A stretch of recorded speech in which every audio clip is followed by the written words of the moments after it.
زینت بڑے ہی دنوں کے بعد آج بریرہ کے آفس میں آئی تو بریرہ بظاہر کام میں مصروف تھی، لیکن اس کے چہرے پر پریشانی کے آثار واضح دکھائی دے رہے تھے۔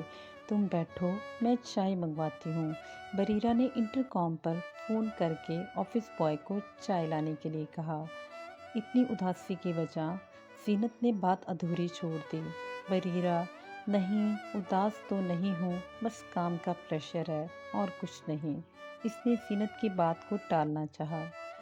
زینت: میں جانتی ہوں تم کیوں پریشان ہو، لیکن ایک بات یاد رکھنا بریرہ، مرد ہمیشہ اس عورت کو دھوکہ دیتا ہے جو اس کے معیار کے مطابق نہیں ہوتی، جبکہ پسندیدہ عورت کے لیے تو وہ خود فریب میں رہنا پسند کرتا ہے۔